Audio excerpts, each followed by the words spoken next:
கார்த்திகை தீபம் சரியில்லை. இன்னைக்கு என்ன நடக்க போகுதுன்னு பார்க்கலாம். வாங்க வீடியோக்குள்ள போகலாம். கார்த்திக் குடும்பத்தில் நல்ல நேரத்தில் பூஜை ஆரம்பிக்கலாம் அப்படிங்கிறதுக்காக எல்லாரும் வெயிட் பண்ணிட்டு இருக்காங்க. ஆனால் இந்த கோயில் பக்கம் நிறுத்தி எப்படியாவது தீபாவை உள்ளே கொண்டு வந்து விட்டுருங்க, நாங்கள் எப்படியும் பாதுகாப்பாக சேஃபாக இருந்துக்கிறோம் அப்படின்னு சொல்லி கேட்குறாங்க. ஆட்டோக்காரனும் சரிம்மா அப்படின்னு சொல்லி தீபாவை அவங்க தோல் மேலே தூக்கி போட்டுட்டு வந்து கோயிலுக்குள்ளே ஒரு இடத்துல சேஃபாக உட்கார வைக்கிறாங்க. கார்த்திக் குடும்பமே யாரும் இந்த பக்கமாக திரும்பி யாரும் கவனிக்கல.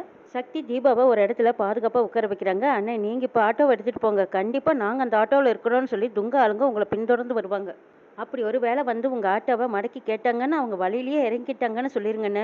அதுக்கப்புறமா நீங்கள் கொஞ்சம் நேரம் கழிச்சதும் திரும்பவும் இதே இடத்துக்கு வந்துருங்க, நாங்கள் உங்கள் ஆட்டோவில் இருக்கிறோம், நீங்கள் எங்களை கொண்டு ஆசிரமத்திலே விட்டுருங்கிறாங்க சக்தி. சரிம்மா நீங்கள் 2 பேரும் பத்திரமா இருங்க, நான் அவங்கள எப்படியும் சமாளிச்சுக்கிறேன்னு சொல்லிட்டு ஆட்டோக்காரர் அங்கேருந்து போகிறாங்க.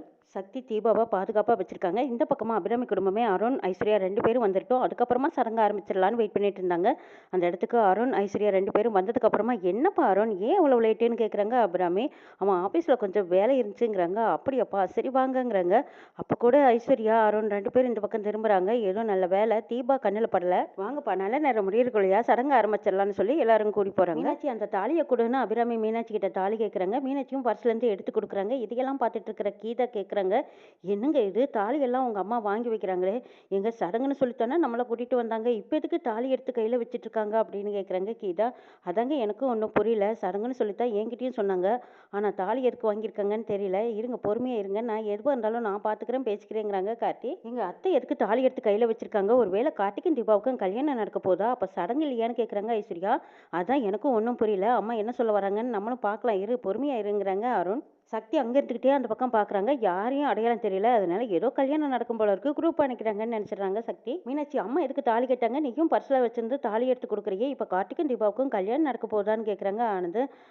அத்தை கொண்டு வர சொன்னாங்க, அதான் நான் கொண்டு வந்தாங்க, வேற எதுவும் எனக்கு தெரியாதுன்னு சொல்லிடுறாங்க மீனாட்சி. சார் எனக்கு நல்லா தெரிஞ்சு போச்சு, உங்கள் அம்மா தாலியை பூச்சியில் கொடுத்து வாங்குறாங்கன்னா கண்டிப்பாக உங்களுக்கு எனக்கும் கல்யாணம் தான் பண்ணி வைக்க போகிறாங்க, உங்கள் அம்மா உயிரை காப்பாற்ற வந்ததுக்கு எனக்கு இதுதான் பரிசா, விட்டுருங்க சார், நான் இப்போவே இங்கேருந்து கிளம்பிடுறேங்கிறாங்க கீதா. கீதா நீங்கள் ஒன்றும் பயப்படாதீங்க, அம்மா சொன்னாலும் நான் உங்கள் கழுத்தில் தாலி கட்ட மாட்டேன், அம்மா என்னதான் சொல்கிறாங்கன்னு பொறுமையாக இருந்து நான் அவங்களுக்கு எடுத்து சொல்லிக்கிறேன். சரி சார் நீங்கள் சொல்கிறீங்கன்னு தான் நானும் அமைதியாக இருக்கேன்னு சொல்கிறாங்க கீதா.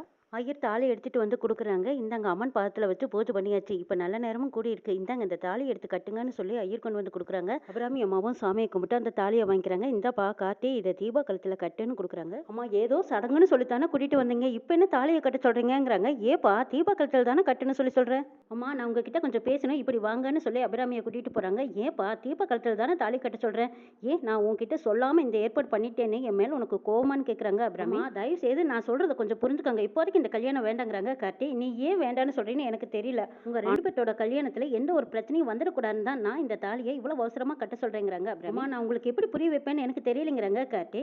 கார்த்தி இங்க பார்ப்பா, உனக்கு தீபாவுக்கும் ஏற்கனவே கல்யாணம் நடந்துருச்சு, இப்போ திரும்பவும் இந்த தாலியை அவ கழுத்துல போட்டுக்கணும், அதுக்காக தான் இந்த கல்யாணம் ஏற்பாடு பண்ணியிருக்கேங்கிறாங்க. ஒருவேளை தீபா இந்த கல்யாணம் வேண்டான்னு சொல்றாளா, இரு நான் தீபா கிட்ட பேசுறேன்னு சொல்லி அபிராமி. ஏன் தீபா நீ தான் இந்த கல்யாணம் இது வேண்டான்னு கார்த்தி கிட்ட சொல்லியிருக்கியா, அதனால தான் கார்த்தி வேண்டான்னு சொல்றானா, என்னென்ன சொல்லுன்னு கேட்குறாங்க அபிராமி. தீபா நீ எனக்காக இந்த தாலியை கழட்டி வச்ச, இப்போ உன் கழுத்துல இது ஏறணும், நான் அர்ச்சனை பண்ணி ஆசீர்வாதம் பண்ணணும்னு என்னோட ஆசை, இந்த ஆசையை நிறைவேற்ற மாட்டீங்களான்னு கேட்குறாங்க அபிராமி. கார்த்தி அம்மா தான் இவ்வளோ தூரம் ஃபீல் பண்ணி சொல்றாங்கல்ல, நீ அந்த தாலியை வாங்கி கட்டினா என்னங்கிறாங்க அருண். அண்ணா இதுல நிறைய சிக்கல் இருக்கு, இது புரியாம நீ பேசாதீங்கிறாங்க கார்த்தி. தீபா கழுத்துல தாலி கட்டுறதுல உனக்கு என்ன சிக்கல் இருக்குதுன்னு கேட்குறாங்க மீனாட்சி. தீபாவும் அத்தையும் ஆசைப்பட்ட கல்யாணம் தானே, இவங்களோட ஆசையை நிறைவேற்றுறதுல உனக்கு என்ன சிக்கல் இருக்கு, நீ என்னோட சூழ்நிலை புரியாம இப்படி கட்டாயப்படுத்தாதீங்க, தயவுசெய்து என்னோட சூழ்நிலையை புரிஞ்சுக்கோங்கிறாங்க கார்த்தி. கார்த்தி அம்மா பேச்சுக்கு மறுபேச்சு பேசாதவ நீ, ஆனா இந்த கல்யாணத்துல ஏன்டா இவ்வளவு தூரம் பிடிவாதம் பிடிக்கிறேன்னு கேட்குறாங்க அருண். இந்த கல்யாணத்துக்கு நீ ஒத்துக்கிட்டீங்கன்னா அம்மா எவ்வளவு சந்தோஷப்படுவாங்கிறாங்க. ஏங்க அவங்க தான் கல்யாணமே வேண்டான்னு சொல்றாங்கல்ல, அப்புறம் ஏன் நீங்க எல்லாருமா சேர்ந்து அவங்களை இவ்வளவு போஸ்ட் பண்றீங்கன்னு கேட்குறாங்க ஐஸ்வர்யா. ஐஸ்வர்யா நாங்க எல்லாருமா சேர்ந்து கல்யாணம் பண்ணிக்க சொல்லிட்டு இருக்கோம், நீ என்ன வேண்டான்னு சொல்லிட்டு இருக்கிற, இங்க பாரு நீ எதுவும் பேசாம வாயை முடிக்கிட்டு அமைதியா நெல்லுங்கிறாங்க அருண். கார்த்தி தம்பி அம்மா பக்கம் இருக்கிற நியாயத்தை எடுத்து சொல்லியும் நீங்க இவ்வளவு தூரம் பிடிவாதமா இருக்கீங்க, தீபாவும் அமைதியா நிற்கிறாள், அது ஏன்னு கேட்குறாங்க மைதிலி. டேய் கார்த்தி இந்த கல்யாணம் நீ வேண்டான்னு சொல்லி அம்மாவுக்கு ஏதாவது ஒன்று கிடக்க ஒன்று ஆயிட்டு போகுதுடா அப்படின்னு சொல்றாங்க அருண். இங்க பாரு இந்த கல்யாணத்துக்கு பின்னாடி ஏதோ ஒரு காரணம் இருக்கு, நான் சொல்றதுல அர்த்தம் இருக்குன்னு நீங்க யாருமே புரிஞ்சுக்க மாட்டீங்களாங்கிறாங்க கார்த்தி. என்ன ஏன் எல்லாரும் கட்டாயப்படுத்தி இப்படி தர்ம சங்கடத்துக்கு ஆளாக்குறீங்கன்னு கேட்குறாங்க கார்த்தி. சரிப்பா ஏதோ ஒரு நியாயம் இருக்குன்னு சொல்றீங்களா, அது என்ன நியாயம்னு சொல்லு, நான் அதுக்கப்புறம் உன்னை கட்டாயப்படுத்த மாட்டேன், கண்டிஷன் போட மாட்டேன், சொல்லுப்பா அப்படின்னு கேட்குறாங்க அபிராமி. கார்த்தி அம்மா தான் காரணம் கேட்குறாங்கல்ல, காரணத்தை சொல்லுடா எங்கடாங்கிறாங்க அருண். ஏன்னு கேட்டா இது தீபா கிடையாதுங்கிறாங்க கார்த்தி. அபிராமி குடும்பத்துல எல்லாரும் அதிர்ச்சியோடவும் ஆச்சரியமாவும் இது தீபா இல்லையா அப்படின்னு பாக்குறாங்க. ஆமாமா, இவங்க தீபா கிடையாது கீதான்னு சொல்றாங்க கார்த்தி. அப்படியா? அப்படின்னா இது கீதான்னா அப்ப நம்ம தீபா வெங்கின்னு கேக்குறாங்க அபிராமி. நடந்த விவரங்கள் அத்தனையும் சொல்லிட்டு இருக்காங்க. மலக்கரடுல தீபா விழுந்துட்டாங்க. விழுந்ததுக்கு அப்புறமா அவங்கள கண்டுபிடிக்கவே முடியல. நாங்களும் தேடி அலைஞ்சோம். அதுக்கப்புறம் கமலாங்கிற ஒரு அம்மா கிட்ட கொஞ்ச நாள் இருந்திருக்காங்க. அவங்களும் இங்கே வச்சு ட்ரீட்மெண்ட் பண்ண முடியாதுங்கிறதுனால ஜிஹெச்ல கொண்டு சேர்த்திட்டாங்க. ஜிஹெச்சுக்கு போனதுக்கு அப்புறமா அங்க அவங்களுக்கு பெரிய ஆபத்து காத்திருந்திருக்கு. இப்ப தீபாவை கண்டுபிடிக்க முடியல. ஏதோ ஒரு இடத்துல இருக்காங்கன்னு கார்த்தி விவரமா சொல்றாங்க. இவ்வளவு விஷயங்கள் நடந்திருக்குதே, அதுக்கப்புறம் நான் குணமாகி வந்ததுக்கு அப்புறமாவது நீ என்கிட்ட உண்மையை சொல்லியிருக்கலாமல்லங்கிறாங்க. இல்லம்மா, உண்மையை சொன்னா மறுபடியும் உங்களுக்கு ஏதாவது ஒன்று ஆயிடுமோன்னு சொல்லித்தான் நான் பயந்து போய் சொல்லலைங்கிறாங்க கார்த்தி. சரிப்பா, இப்ப தீபா எங்க இருக்கானாவது உனக்கு தெரியுமாங்கிறாங்க. அம்மா, தீபாவை நானும் தேடிக்கிட்டு தாமா இருக்கேன். ஆனா கூடிய சீக்கிரம் எப்படி இருந்தாலும் நான் கண்டுபிடிச்சிடுவேன்னு சொல்லியிருக்காங்க கார்த்தி. அட கடவுளே, இப்போ ஏன் தான் எங்களை இப்படி சோதிக்கிறியோ? என் பையனுக்கு மறுகல்யாணம் செய்யலான்னு நினச்சிருந்தோம், அதுவும் இப்போ நடக்காம போச்சேன்னு வருத்தப்படுறாங்க அபிராமி.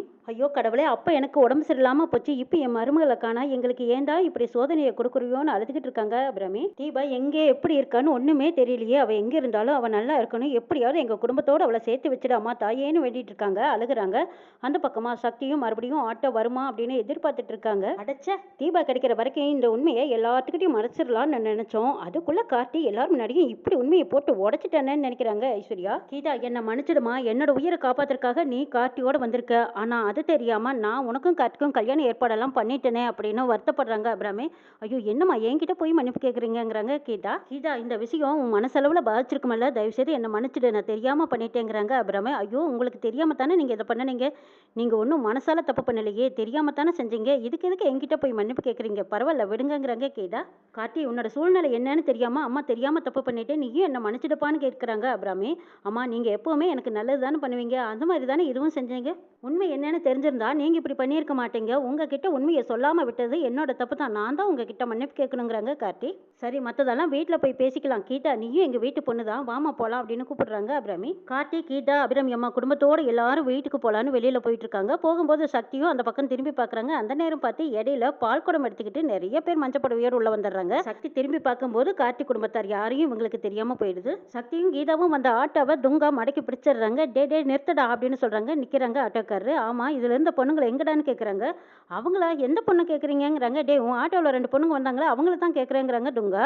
அவங்களா? அவங்க அப்படி வர வழியிலேயே இறங்கிட்டாங்களேங்கிறாங்க. எங்கடா இறக்கி விட்ட அப்படிங்கிறாங்க. சே, இந்த தடவையும் மிஸ் ஆயிட்டாள்களே அப்படின்னு கோவப்படுறாங்க துங்கா. அடைச்சா, இந்த தடவையும் நம்ம கண்ணில் மண்ணை தூவிட்டாள்களே, சரி விடக்கூடாது, வாடா மறுபடியும் போய் தேடுவோன்னு சொல்லி துங்காவும் துங்கா அடியாட்களும் எல்லாரும் சேர்ந்து போயிடுறாங்க.